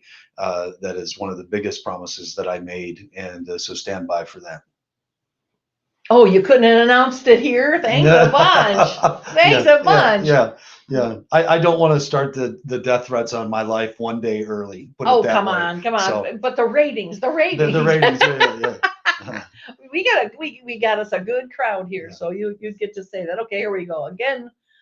Here's Rob again. Thanks, Representative, for coming today and speaking. It's been informative. In 2026, when we get back everything, what do you feel are the top 5 things we need to accomplish? And by the way, make sure you announce on this podcast. Go ahead. Yeah. So first and foremost, we as the House of Representatives need to do exactly what the American people just showed. Moderates, Democrats, Republicans. As we know, the president won the popular vote. He won the electoral vote. And what did he talk about? He talked about an overreaching government, right? We saw that. He talked about an economic crisis, and he talked about our women and children being under attack. And I've said this to leadership time and time again in our caucus meetings, that this Senate race and the governor seat relies on us doing and modeling exactly what the American people said and holding that. And when we do that, number 2 will be to win the Senate. We must get people engaged and get them out to vote. And then number 3, win the governor's seat. And then number 4, repealing this wickedness of the administration state. I was asked, what do you time out just a second? Explain to people what an administrative state is. I think people hear that term, they don't know what it means. So our government is made up of 3 branches, not the 4th fictitious branch, the administration state, right? Where we saw during COVID, the governor was held to our Constitution, and then she shifted powers unconstitutionally to the admin state, the Department of Health and Human Services. And then we were told who couldn't go to church, who couldn't drive. We killed the elderly, all of these things, because unconstitutionally, just like with the state versus local, whatever you put in it, that's the admin state. The admin state is the 4th fictitious branch of our government, and those powers being shifted and bringing accountability to that area. So shutting down the admin state, and then repealing all of these woke agenda items. I mean, look, our budget 2 years ago was around $50 billion. It's now $84 billion. And here's the bad news. That money still comes in. So here's the terrible thing. When we elect people that raise taxes, those never usually go away because it's still an income stream. So that money needs to be spent somewhere. So more than ever, we need to make sure over the next 2 years that we have Republicans in the House and the Senate and the governorship, so that the taxes that are being raised are done. And also, in closing, for me, because I feel like she's getting ready to kick me out. No, not at all. Go ahead. We have put forth as Republicans a plan to fix the quote unquote damn roads that Governor Whitmer just in her state of the state spoke on, saying that she wants to raise our taxes again to fix the roads. We as Republicans and under the leadership of Matt Hall, we have put together a plan of $3 billion that will fix roads and without raising the taxes on our Great. citizens. Well, and let me just summarize that administrative state. It is, right now our government is the government. We have a governor, we have the Senate, we have the House. They are supposed to pass the laws. The governor signs them or doesn't sign them, and then they go back and try again, or there's negotiation or whatnot. But that is where it's the people we elect, like Representative Woolford or Senator Tice. We elect them, Representative Bolin. We elect them to go to Lansing and represent us and our values, right?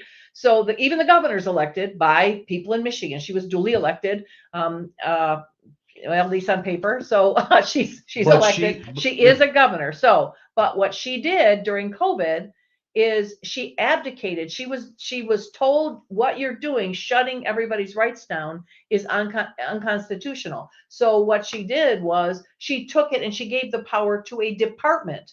Now, the key thing we need to understand here about the Department of Health and Human Services, nobody elected those people. Right. They're department people. The head of every single department rotates with every new governor. So a governor comes in, all those heads go away, a new governor, and then they put their heads there. So it's important to know that when you elect people, they get, it's their majority that gets to pick those people. So Governor Whitmer picked her chief of, the head of the Department of Health and Human Services.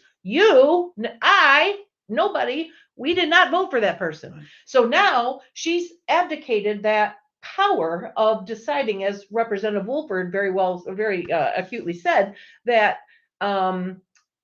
shut down churches, who could drive or who could do this, who could do that. And that is not a power that should be given to somebody unelected. So that is our complaint about that. Mm-hmm. So anyway, that is the administrative state in a nutshell, from the layman's terms, I guess. So, yeah, this is, I think you're doing great work. You're hearing this. Let's see what we got here. Attaboy and bravo. So we appreciate your hard work on this stuff. You got another minute if you want to give us that Thursday. Well, that Thursday, I will give Thursday. you one. Come on. I think that this is very exciting. When you look at the state of Michigan, it's run an $84 billion budget. Laws that are passed or repealed. This is run by 149 people. I have the privilege of being one of those 149 people.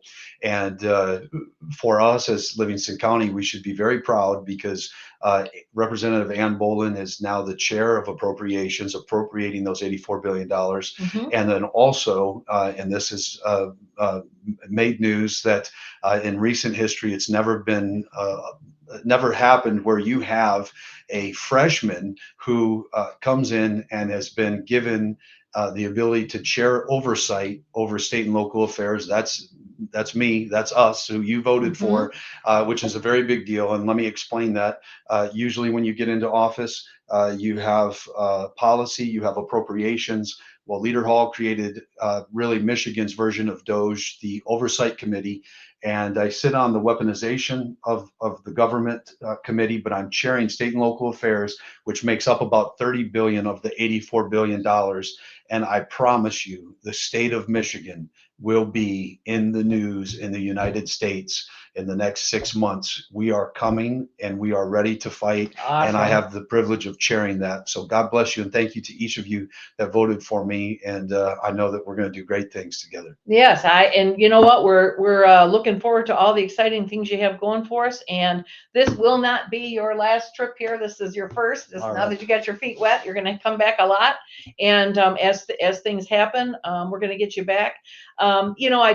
Representative Woolford said how important it is to get everybody out when it comes to the next 2 years. So, and I just want to tell you, just give us a little plug here. because it is, our party does so much for this effort. I know that our party had get out the vote efforts for what low propensity is the term, low propensity voters. We targeted various groups and of people that normally wouldn't vote and got them to the polls to vote. And it's interesting because I voted in the same city of Howell precinct for 34 years, I think. And I'm usually go in the afternoon. I'm usually one of one or two people there. My ticket number might be in the hundreds, maybe 112, 115, somewhere like that. And this last year, I went in and I was shocked. It was still in the afternoon. Every single booth was taken with somebody voting, and there was a line out the door. I was so excited. I was so shocked. But that's what our party does. Our party goes out and gets people to vote, and we work hard to get people like Representative Woolford here, and Representative Bolin, and Senator Tice, and even the local electors, the local Republicans that fight to do things like fight your solar farms and fight the pornography and sexually explicit stuff in the library, and fights the school issues and the bathroom issues and everything else. So this is what we do. So you can see by that little, I'm never good at this right there, that little ticker tape there, that tells you how to become a member. Please join. This affects you more than you know. If you don't want to come to meetings, and if you don't want to go knocking on doors, that's okay. Please write a check, sign up. And just to your point in closing, right? The federal elections are so important, but even more is the state elections. This is what affects you the most. Your money, law, all of those things. Agreed. So thank you for coming. Thank you. Let me make sure there's no more comments. We're good. Let's see. Well, no, I take it back. We got one here. Come take Chuck's purse away. Oh, okay. Well, Tiffany, you guys had the field. We'll come back to Heartland. We promise. You guys are too much fun to let go. So, all right, we shall be back.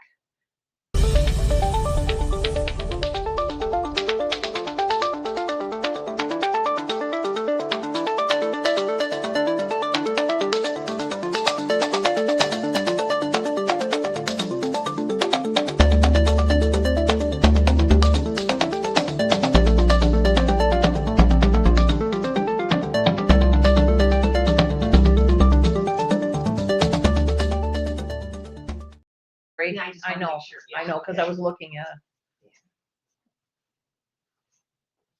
I am Jay Drick, Chairman of the Board, Livingston County Commissioners. We are a constitutional and 2A county. We have the lowest tax millage rate and the lowest unemployment in the state. Livingston is rated one of the healthiest and safest counties in Michigan. Livingston has a balanced budget and an elite AAA bond rating, the highest possible. These 9 commissioners strive for smaller government. Our Republican values saved taxpayers over $4 million in 2024 alone. We believe Elon copied us. Bunny's Fabulous Seasoning is a fantastic new blend of herbs and vegetables made in Livingston County. Add a tablespoon to homemade breads, soups, stews, meat, poultry, vegetables, casseroles, sauces, and more. To order, email Bunny's Fabulous Seasoning at gmail.com or message the Bunny's Fabulous Seasoning Facebook page. It's time to divorce your Marry Me Chicken and take advantage of free delivery in and around Livingston County. Bunny's Fabulous Seasoning, the only seasoning you need.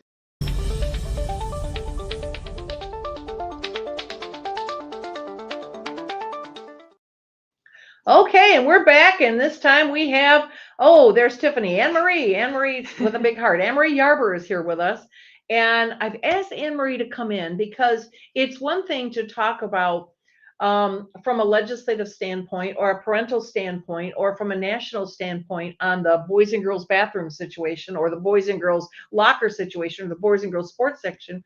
But it's a different thing when it comes from the perspective of somebody who is affected. Now, I'm not, we all saw Riley Gaines and what she went to, and we all understand that. But Anne-Marie's one of ours. She's from Heartland. She is one of our students here. So Anne-Marie recently spoke to her school board about her thoughts on it. So I'm asking her to kind of share her perspective on the boys and girls shared bathrooms, etc.? Well, first of all, I just want to say thank you for inviting me on the podcast. I really appreciate having the platform, and hopefully I want to be able to inspire other people to speak up and fight against this issue, because I think it's more prevalent than some people might realize. So first, I want to give a little bit of background around my history with this particular issue. When I was in about 8th grade, so that would have been 2 years ago, my brother was a senior at Heartland High School, and he was in the boys' bathroom one day, and he saw a girl who he had went to kindergarten with in the bathroom with him. So that was kind of mind-boggling for him. Sure. Because it's like, wait, what? Like, it's like, is this reality? So that was a very shocking experience. And I was pretty in tune with the cultural climate at the time, and I knew that there were these gender identity issues happening around the country. And also, I had overheard conversations between one of my classmates and another classmate, and she was talking about her gender transition journey and how her transition was going. Okay. And that was shocking as well, because it's like, wait, what? Oh. This was in 8th grade? Yes. Oh my goodness. I was in middle school. So going into high school, I sort of had the mindset, okay, this gender dysphoria / gender identity issue might come up during my high school career, and I should be prepared mentally for that. Good for you. Yeah, thank you. So I got into high school, and at this point, I had 3 classmates who identified as transgender. They were going through the social transition. I don't know if they were medically transitioning. And by social transition, I mean like changing their name, wearing different clothes, using a different name. Okay. And then I was in the bathroom one day, and there was this person who I had never seen before, and he had sort of long hair like a girl, but he had a masculine looking face. And I don't mean to get graphic. No. But he was wearing snug pants, and I could tell that that's not a girl. Okay. All right. And I saw this kid in the girls' bathroom a total of 5 times over my freshman year. And one of the times, I was walking into the bathroom to change my clothes for practice, because me and some other girls usually use the bathroom to change our clothes because locker rooms are too busy. Okay. And we go inside the stalls to change. And I was walking into the bathroom, and this kid was walking out. And I knew that 2 of my teammates had already been in the bathroom changing their clothes. So that's kind of shocking. Like this boy was in the bathroom while the girls were changing their clothes. And of course they were in the stalls, so it's not like the most visible. But those gaps between the doors and the dividers are pretty wide. Yep. I mean, I hear people complaining about that all the time. So that was kind of shocking to me. And I felt uncomfortable. Sure. I mean, from a young age, the difference between boys and girls is like one of the first things that a parent teaches their child. Sure. It's like, I'm a girl, my brother is a boy. It's one of those basic things. So it's just shocking to see the denial of reality, that you have to accept, okay, this person feels a certain way, so you have to accept that they're going to be using your bathroom. And I felt uncomfortable. So I decided to speak at a school board meeting about it. And I was very nervous at first, because this is certainly a hot button issue, but I prayed about it and I asked God for courage. And I wrote a speech just asking the board for more safety precautions or some type of solution, so that these girls don't feel uncomfortable using the bathroom with a boy. Sure. And I did not at all want to demonize the transgender students, because I have a lot of empathy for them. High school is difficult enough, let alone an adult telling you, oh, maybe if you cut your hair and go by a different name and get surgeries and use a different bathroom, maybe then you'll be happy. To me, that is a twisted thing. So I have a lot of empathy for these kids. But I have 3 issues with the bathroom thing. Number 1, it makes these girls uncomfortable, straight up, to be using a bathroom with a boy. Yeah. I mean, obviously, that should be common sense. Yes. But for some reason, it isn't these days. Number 2, it's a denial of reality. It's saying there's no objective difference between men and women, which there is. There's biological differences. Sure. Just, yeah. Yeah, physical differences right. Right. And number 3, it opens the floodgates for students who do have ill intent. And say, this is just completely hypothetical, if there were a boy who were to, okay, I want to go into the bathroom and do some bad things to girls. Right. They could just put on a skirt. That's right. Say their name is, I don't know. Susie. Oh, right, yeah, Susie. Right. And go in there and do something. And we wouldn't be able to bat an eye because it's like, oh, it's just one of the trans kids. You know, and I saw that recently. I saw somebody speaking about it, and his statement was something, it was an adult male, and he said something like, you know, I look at this and all I kept thinking of was when I was a kid, if I was told all I had to do was wear a skirt to get into a girl's bathroom and take a peek, I would have done it. So, you know, and I imagine there's, you know, I mean, boys and girls are curious at that age by all means. So I can easily see something like that occurring, you know, with that, with that openness, but go ahead. Right. So I decided to speak at a school board meeting. My message was very clear. We just want more safety precautions or some solution so that everybody can feel safe at school. CBS Detroit actually did a story on this because there were quite a few people who spoke that board meeting.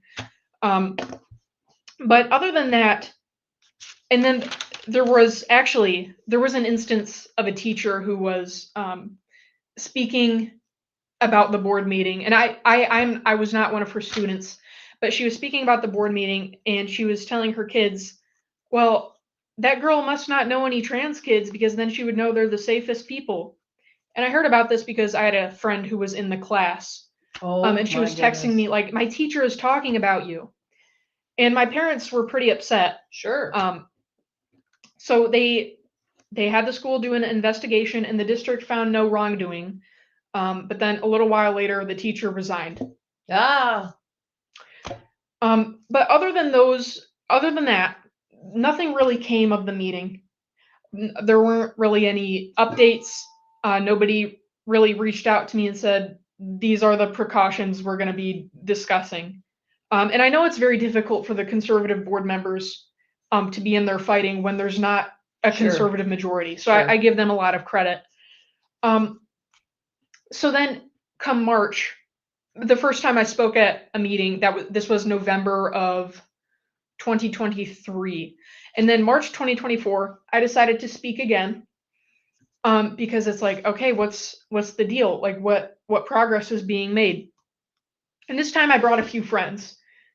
And I spoke, and another one of my very brave friends spoke and just said, we want a safety precaution. We just want something to be done because this is wrong. Right. We feel uncomfortable. This is a denial of reality. So we spoke, and I believe it was around this time that Mr. Hughes, the superintendent, said, well, any student is allowed to use the unisex single stall restrooms that are located around the school. Well, good to know. Right. You didn't make that announcement before. That's right. We would have been using them otherwise. And then there was also this sentiment, oh, well, if there's a student who feels that they should be using a different bathroom, they have to go through a certain process.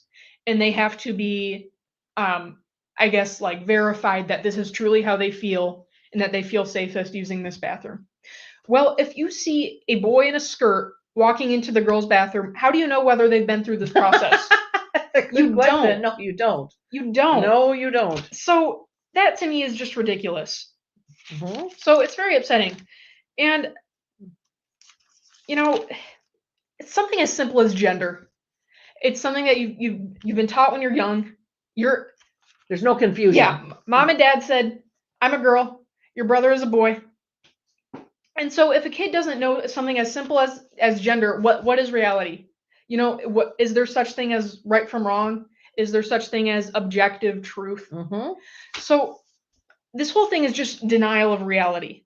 And I think this ideology is very damaging to the students who are told, if you get this surgery and make do the social transition, the medical transition, then you'll be happy and all your problems will be solved. Yes. Oh my goodness. That is exactly. I think, say that again. Say that again. That is, if you get the surgery, if you chop your hair off, if you go by a different name, you'll be happy and you won't be anxious anymore. All your problems will go away. That is exactly what's being sold. And now that this has been going on a little while, I think we talked about solar farms, and there was a question about effect, right? And the question was, what's the long-term effect of this? And what they said was, well, it's really kind of, been popular recently, so they really haven't had a long time. That's now. We've only had this big push for boys and girls, and this, the gender changing and everything else in schools. We don't know what that effect is, but we're starting to see it, because we're starting to see articles where people have come, back and said, I did this. My teachers encouraged it. My teachers supported me. My everybody supported me, and I did it. And now I couldn't regret it more, because you can't put it back. Once all that stuff's gone, it's gone. So it's just scary that they're being sold that this is the answer to their problem. So, and I think I like Anne Marie's point that we're not talking about or disparaging those who feel they want to be a different sex and they want to take the price of that, or the cost of that, and the process. That's fine. That's what they want to do. We believe in individual freedoms, right? But they shouldn't be a child. They shouldn't be under 18.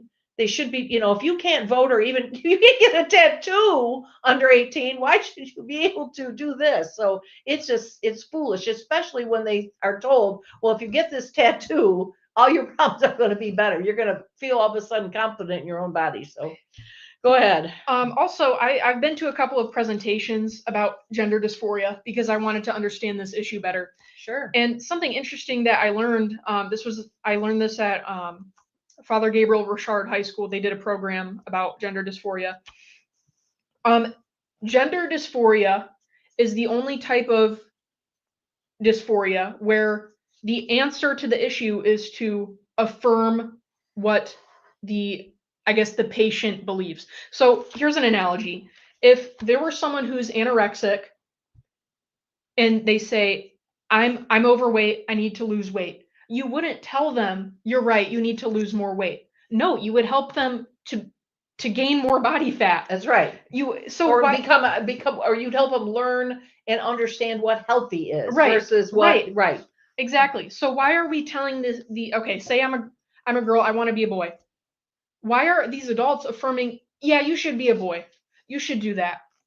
I don't think that's the answer. Especially not if you're under 18. I mean, right. once you become an adult and you make that decision, well, I really worry about that. But but again, I believe in personal freedom. So if you're an adult and you choose to do that, just like you choose to enlist in the Army, or you choose to go to college, or you choose to, travel the world with a backpack, whatever your choices are at that point, they're legal. But I feel like once you're before 18, this is just not right. So. Right. Yeah, and this is definitely something that this is going on. You see this all the time. It's happening. Okay. I see it every day. I see my classmates. I have 4 classmates who identify as transgender, and that doesn't account for students in other grade levels. I'm a sophomore at Heartland. And it's just an ideology that is being normalized. And hopefully, I think the tide is turning with the Trump presidency, and people like Riley Gaines speaking out. But I believe that there are evil forces out there, and they want this ideology pushed, and they're just going to keep pushing and pushing until it's dead. We need to kill the beast, is what I think. Yeah. Well, we need to kill outside people pushing to change, because that is, again, you can want that change on your own, and you can, when you're an adult, you can do what you want. But you're right, to push the normalizing of fiction, because that's what it is. It's fiction.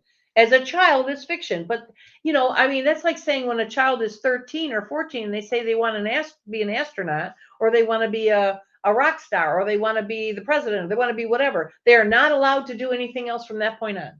That they are now going to do nothing but train to be an astronaut. They're going to train to be a president. They're going to train to be a fireman, whatever it is. And nothing else is allowed. That's it. They're stuck there, right? And they cannot change their mind, and they cannot do anything else. And that's just as foolish. Right. And I just want to be very clear. I do not feel any hatred towards any of the transgender students. No, I know. Who I do feel a little bit of hatred toward are the doctors who are telling them this is going to solve all of your problems. Yes, I agree. Because that's evil. That's just objectively evil. That is, that's a very good point. That's an excellent point to make. And oftentimes when, especially Republicans, when we speak up about this and we look at it as speaking up for our kids, and we are almost always demonized by saying, oh, you hate gay people. You Republicans hate gays. You hate trans. It's the anti-trans movement. No, no, I don't feel this. I don't feel that this should be pushed on kids. It's the same as the library books. It's the same as the other stuff. Don't push this on kids. And frankly, I'd like to say right here and now, make this kind of challenge as we're watching. I don't care if you're a Republican. I don't care if you're a Democrat. I don't care if you're a libertarian. I don't care if you're an independent. I don't care if you're a Green Party or a Whig.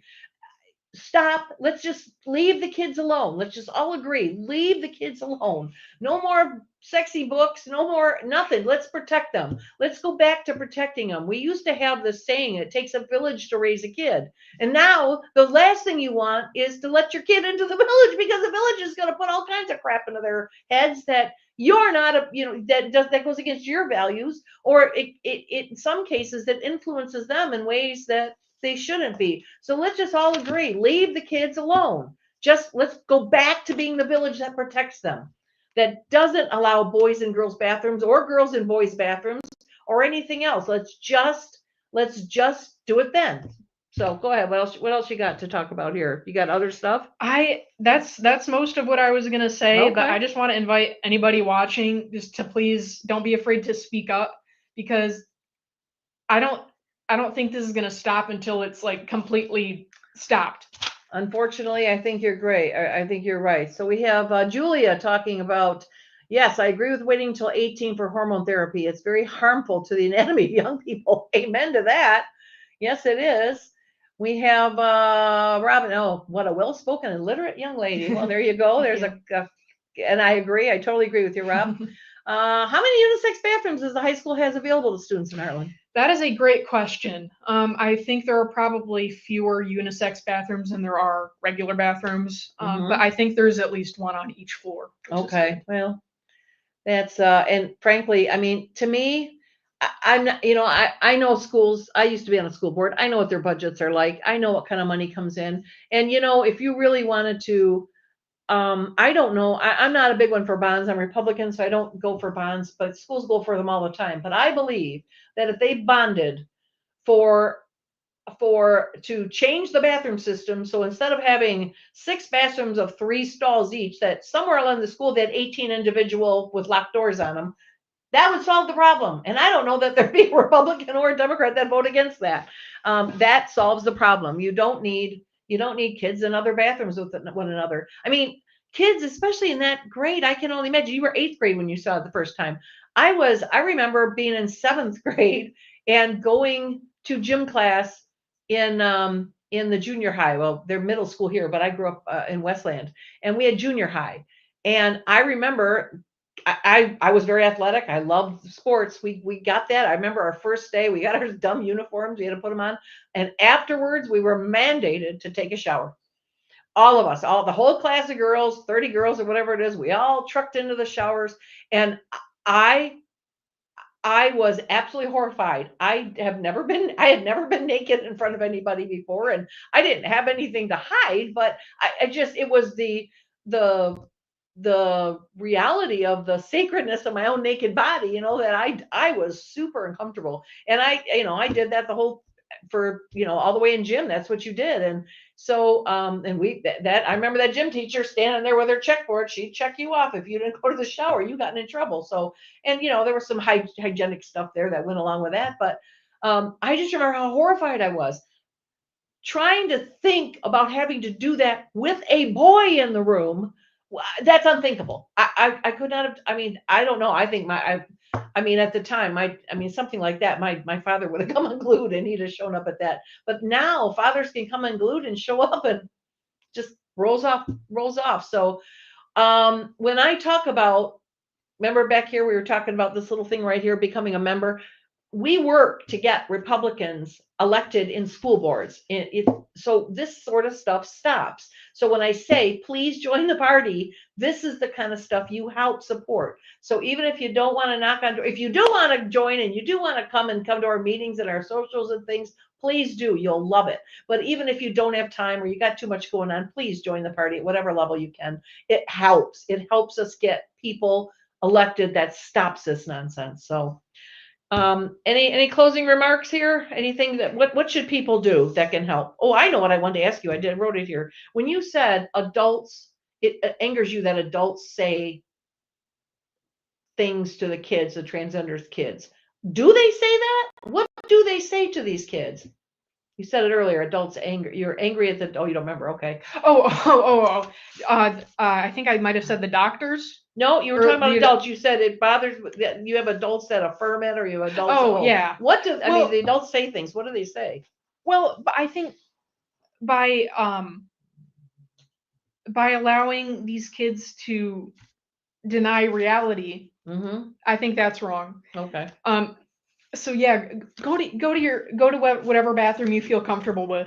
Right. Like I think that's objectively wrong. That is objectively wrong. I agree with you. And I don't mean to change the subject, but I just have something sure, go ahead. Quick to add. This is kind of adding on to what Representative Woolford was talking about earlier.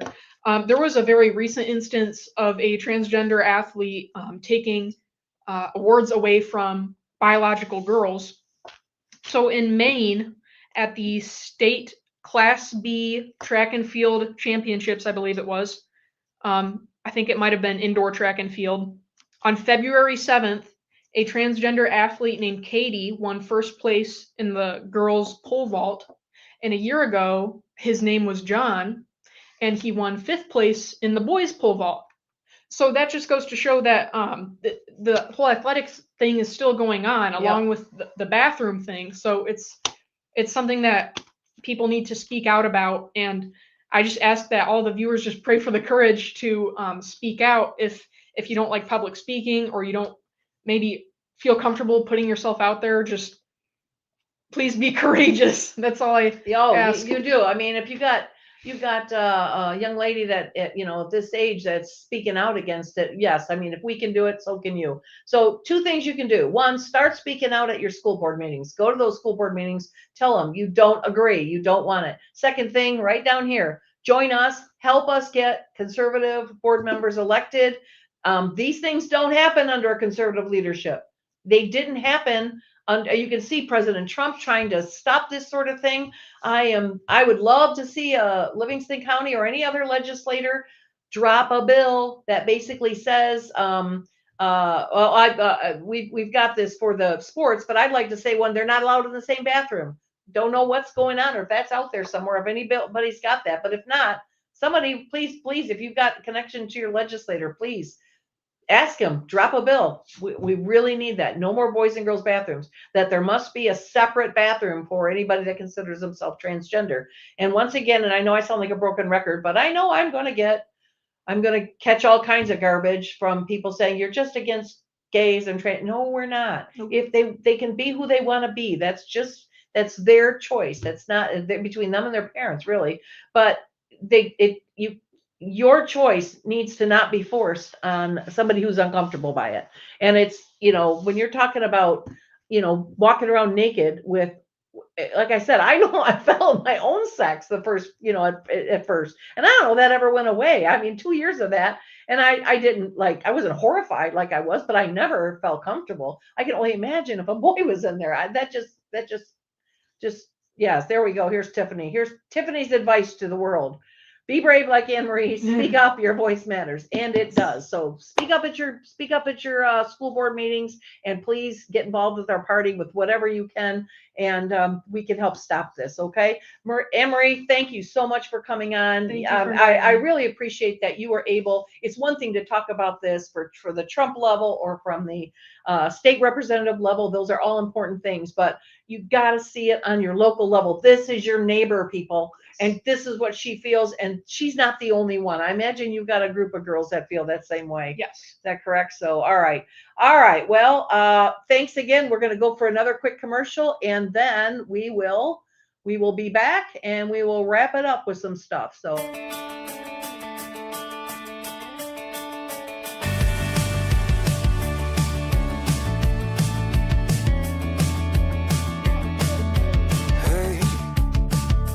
what do you say?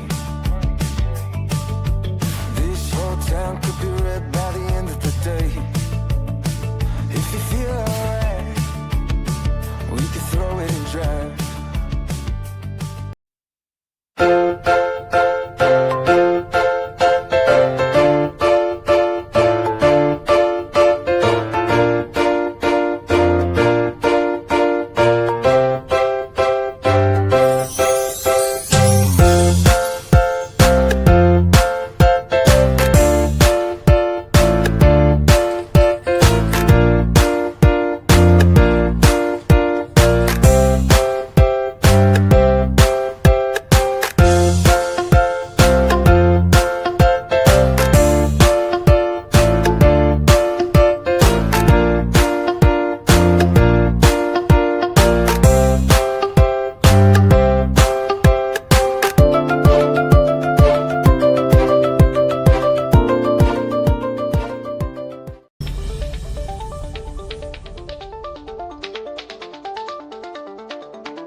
Okay, well, thanks for watching. We got just a couple quick updates for the Livingston County Republican Party. We have our executive committee meeting on this Thursday. We have just from 7 to 7:30 is the executive committee. Then from 7:30 on is all the other stuff. That's where you get and if you come, if you're new, especially if you're new or you don't know many people, come and find me. Now you know what I look like. Come and find me, introduce yourself, tell me you're new, and I will find out, I will introduce you to your legislators that might be there, or your commissioners or your school board members or other delegates in your area, just so you get to know some of the people that are there. So please come. I try to make it as fun, as upbeat as I can, kind of like the podcast. It's business, it's serious business, but we try to laugh a little bit and enjoy. And so I'm really looking forward to anybody that hasn't been one before. Come and join us and enjoy that newness. Let us introduce you to people that I think that it'll be good for you to know, and topics that are good for you to know. We have coming up the second Thursday, I believe it's at Remax. Normally it's at the Victory Center, but it's at Remax. We have a delegate meeting. Our great delegate team of Sharon Lalio and Connie Robinson and Marcia Dix are going to be on hand to do all kinds of information. They do like an informational and relationship building training. So that's another good place to meet other delegates and like-minded people. Our third Thursday will be no, I take that back. That's the third Thursday. The second Thursday is to be announced. We are going to be doing a parade a week from Saturday. We're going to go to the Pinckney St. Patrick's Day parade, and we're gonna put a float in there and have a good time. And so anybody that wants to help with the float or wants to get involved in this parade, you can come, wear green stuff and paint your face green and put a red wig on if you want. I don't care. Just get in the spirit, get in the thing, and you can walk with us in the parade. So would love to hear anybody that wants to do that. You can reach me at chair@livingstonrepublicans.com. And we'll hook you up with actually we have Tiffany Baird, who's our parade decorator extraordinaire. So she's going to do that. And then we have our fourth Thursday social, which this next time will be at Grand River Brewery in Brighton. So make sure you do that. So again, I want to thank our major sponsor, Jason Huntley, and I'm gonna read what he's asked me to read before I go, and that is,